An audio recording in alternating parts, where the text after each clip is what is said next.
Hello hamsters, हमें इन दिनों हमारे सेलिब्रिटी बहुत पसंद आ रहे हैं। यही कारण है कि आज का विषय फिर से सेलिब्रिटी है। केवल इस बार वे जो क्रिप्टो में अपनी भागीदारी के लिए मुश्किल में हैं। Help me! Help me! चलिए उन 5 घटनाओं के बारे में जानते हैं जब सेलिब्रिटीज को कानून का सामना करना पड़ा। जैसे एक हैमस्टर जो अब एक जलती हुई पहिए पर पैर रख चुका है।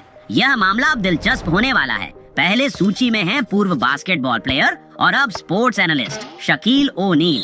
ओनील को इस सूची में एक प्रतिवादी के रूप में शामिल किया गया है जो NFT एस्ट्रल्स प्रोजेक्ट पर 1 साल से अधिक समय से चल रहे मुकदमे का हिस्सा है, जिसे उनका ब्रेन चाइल्ड कहा जाता है और जिसे अनरजिस्टर्ड सिक्योरिटीज के रूप में वर्गीकृत किया जा सकता है। इस मुकदमे के तहत बास्केटबॉल प्लेयर पर 2022 में FTX क्रिप्टो ट्रेडिंग प्लेटफॉर्म के पतन के बाद अपने 10,000 NFT के कलेक्शन को छोड़ने का आरोप लगाया गया था। उन पर यह भी आरोप है कि उन्होंने शुरुआत में निवेशकों को प्रोजेक्ट में भाग लेने के लिए प्रोत्साहित करने के लिए प्रचारात्मक सोशल मीडिया पोस्ट और कॉन्टेस्ट का उपयोग किया।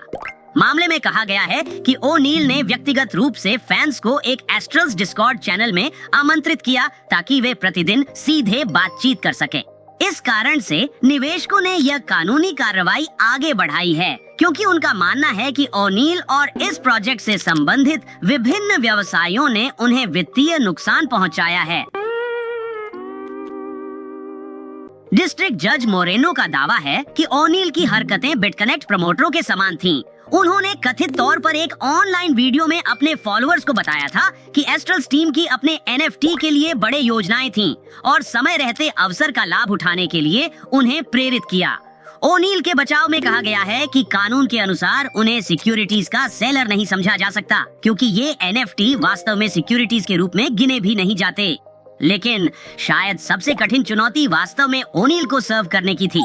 मॉस्कोविट्ज लॉ फर्म के एडम मॉस्कोविट्ज ने कहा वह NBA की सबसे बड़ी शख्सियतों में से एक के साथ बिल्ली और चूहे के खेल में लगे हुए थे, जो मामले की प्रगति को रोक रहा था।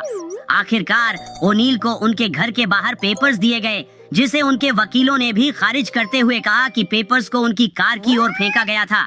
चाहे यह कैसे भी हुआ हो, जो सच्चाई हम जानते हैं वह यह है कि ओनील को एस्ट्रल्स और FTX मुकदमे के संबंध में सर्व किया गया था। अगस्त 2024 में इश्यू किए गए सबसे हालिया अपडेट में FTX मामले और एस्ट्रल्स NFT मामले को 11वें सर्किट में एक ट्रायल कोर्ट में निपटाया जा रहा है। इसलिए सेलिब्रिटी द्वारा क्रिप्टो प्रोडक्ट्स के समर्थन के संदर्भ में 11वें सर्किट के मिसाल का मोरेनो का विश्लेषण एक साथ ही मियामी फेडरल जज का ध्यान आकर्षित करने के लिए कहा गया है। हालांकि अदालत ने इस आरोप को खारिज कर दिया कि ओनील कोई ऐसे व्यक्ति थे जो शक्ति का प्रयोग करते थे या कानूनी शब्दों में एक कोर्ट के व्यक्ति थे। तो कम से कम अब उसे केवल कुछ आरोपों पर ही अपना बचाव करना होगा। नंबर 2 पर हमारे पास कानूनी लड़ाई है किम कार्दाशियन के क्रिप्टो एड के बारे में। हाँ, यहाँ तक कि मिस किम के भी बच नहीं पाई। If you know how I feel, why would you say that? Kim Kardashian, जिनके पास 330 मिलियन इंस्टाग्राम फॉलोअर्स और 73.7 मिलियन X फॉलोअर्स का प्रभावशाली फॉलोइंग है, उन्होंने यह खुलासा नहीं किया कि इथेरियम मैक्स ने उन्हें अपने टोकन के बारे में इंस्टाग्राम पोस्ट डालने के लिए $250,000 का भुगतान किया था। संबंधित पोस्ट में लिखा था, मेरे दोस्तों ने मुझे अभी इथेरियम मैक्स टोकन के बारे में जो बताया वो शेयर कर रही हूँ। नवंबर 2017 में SEC ने पहले ही एक चेतावनी इशू की थी। इस समय सरकारी एजेंसी ने उभरते हुए डिजिटल संपत्ति क्षेत्र में धनार्जन करने के इच्छुक मशहूर हस्तियों को बताया कि अमेरिकी नियमों के अनुसार उन्हें यह खुलासा करना आवश्यक है कि जब उन्हें क्रिप्टो को एंडोर्स करने के लिए पैसे मिल रहे हैं। और ऐसा प्रतीत होता है कि किम के ने ऐसा नहीं किया। बेशक मामले को और भी खराब बनाने के लिए EMAX टोकन खरीदने वाले निवेशकों ने दावा किया कि उन्होंने सेलिब्रिटी इन्फ्लुएंसर्स जैसे किम के की बात सुनकर नुकसान झेला है। Ew, this is so cringe. Guilty. जो क्रिप्टो के मूल्य के बारे में बात कर रहे थे, उन्होंने यह भी दावा किया कि प्रतिवादियों जैसे किम के और अन्य सेलिब्रिटी ने इन टोकनों के मूल्य को कृत्रिम रूप से बढ़ाने की साजिश रची थी। CNBC पर एक आर्टिकल में US डिस्ट्रिक्ट जज माइकल फिट्जजेराल्ड ने लिखा कि उन्होंने माना कि मुकदमे के दावों ने सेलिब्रिटीज की अपने फॉलोअर्स को बेमिसाल आसानी और पहुंच के साथ नकली उत्पाद खरीदने के लिए राजी करने की क्षमता है और इसके बारे में वैध चिंताएं उठाई हैं। उनके वकील ने यह भी साझा किया कि कार्दाशियन ने शुरू से ही SEC के साथ पूरी तरह से सहयोग किया और वह इस मामले में SEC की सहायता करने के लिए जो कुछ भी कर सकती हैं, करने के लिए तैयार रहती हैं। वकील ने आगे कहा, जो समझौता उन्होंने SEC के साथ किया है वह उन्हें लंबे खींचतान वाले विवाद को टालने की अनुमति देता है ताकि वह अपने कई विभिन्न व्यापारिक उपक्रमों को आगे बढ़ा सकें। हॉलीवुड रिपोर्टर ने बताया कि उन्होंने यह मामला $1.3 मिलियन में सुलझा लिया।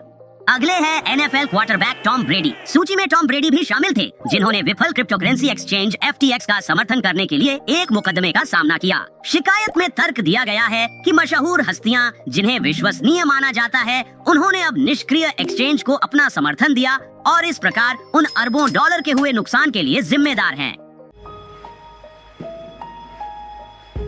इस मामले के तहत टॉम ब्रेडी शामिल होते हैं, जिनमें tennis player Naomi Osaka, baseball player David big पापी ऑर्टिज, शार्क टैंक के केविन ओलेरी और सुपरमॉडल जिजेल बंचेन शामिल हैं। तो देखो, कम से कम वह अच्छी कंपनी में है। लिंडसे लोहान को भी क्रिप्टो को प्रमोट करने के कानूनों का उल्लंघन करने और यह खुलासा न करने के लिए SEC से आरोपों का सामना करना पड़ा था कि उन्हें ऐसा करने के लिए भुगतान किया जा रहा था, या वे भुगतान क्या था। Hello, I like money. केवल इस बार यह FTX के संबंध में नहीं था, यह जस्टिन सन के ट्रॉन के संबंध में था। यह मामला सन की कंपनियों Tron foundation limited, BitTorrent foundation limited और रेनबेरी इंक, जो पहले बिटोरेंट के नाम से जाना जाता था, के साथ अवैध रूप से क्रिप्टो सिक्योरिटीज ट्रॉनिक्स या TRX और बिटोरेंट या BTT की पेशकश और बिक्री के संबंध में था। SEC ने कहा कि सन और कंपनियों ने इन क्रिप्टो सिक्योरिटीज को बाउंटी प्रोग्राम्स के माध्यम से निवेश के रूप में पेश किया और बेचा, जिसमें रुचि रखने वाले पक्षों को सोशल मीडिया पर टोकन को प्रमोट करने, ट्रॉन संबंधित टेलीग्राम और डिस्कॉर्ड चैनलों में शामिल होने और अन्य लोगों को भर्ती करने और TRX और BTT के डिस्ट्रीब्यूशंस के बदले बिटोरेंट खाते बनाने का निर्देश दिया जाता था। लिंडसे लोहान, जो इस मामले में शामिल कई हस्तियों में से एक थीं, उन्होंने कानूनी आरोपों को निपटाने के लिए $4 लाख की राशि डिसगॉर्जमेंट, ब्याज और अन्य दंड के रूप में चुकाने पर सहमति जताई। हालांकि उन्होंने अपने साथियों की तरह SEC की निष्कर्षों को न तो स्वीकार किया और न ही अस्वीकार किया। जिमी फैलन और पेरिस हिल्टन। एक और सामूहिक मुकदमे में पेरिस हिल्टन, जिमी फैलन और अन्य हस्तियों पर एक स्कीम में शामिल होने का आरोप लगाया गया ताकि बोर्ड एप NFT की कीमत बढ़ाई जा सके और खुद को अमीर बना सके।